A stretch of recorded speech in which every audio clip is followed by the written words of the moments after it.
എന്താണ് bar diagram എന്ന് പറഞ്ഞാൽ? ബാർ ഡയഗ്രം അല്ലെങ്കിൽ bar chart is A diagrammatic presentation of data using rectangular bar. Rectangle ഷേപ്പിലുള്ള ബാറുകൾ, റെക്ടാങ്കിൾ ഷേപ്പിലുള്ള ബ്ലോക്ക് റെക്ടാങ്കിൾ ബോർഡിനകത്ത് ഈ ബ്ലോക്കുകൾ, ബാറുകൾ ഉപയോഗിച്ചുകൊണ്ട് നമുക്ക് ഡേറ്റാസിനെ പ്രസന്റ് ചെയ്യാൻ പറ്റുന്ന രീതിയാണ് ബാർ ഡയഗ്രം.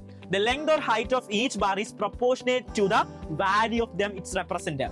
അതായത് ഈ ഒരു ബാറിന്റെ നീളം ആദ്യമത്തെ ഫോർ എക്സാമ്പിൾ 1991, 1992, 1993 3 വർഷത്തെ ഇന്ത്യയിലെ പോപ്പുലേഷനാണ്.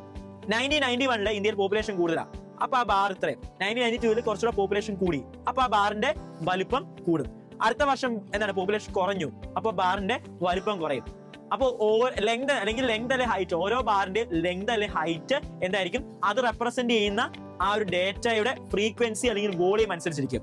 ഡയഗ്രാംസ് വരച്ച് ഡയഗ്രാമാറ്റിക് പ്രസന്റേഷനിൽ കൂടുതലായിട്ടും ആളുകൾ ഉപയോഗിക്കുന്ന മെത്തേഡാണ് ബാർ ഡയഗ്രാം. അപ്പം ബാർ ഡയഗ്രാം എന്ന് പറഞ്ഞാൽ എന്താണ്? ഒരു ഡയഗ്രാമാറ്റിക് പ്രസന്റേഷൻ ആണ്. ഡേറ്റാസിനെ ഡയഗ്രാമാറ്റിക്കലി പ്രസന്റ് ചെയ്യുന്നതാണ് ബാർ ഡയഗ്രാം എന്നുള്ളത്.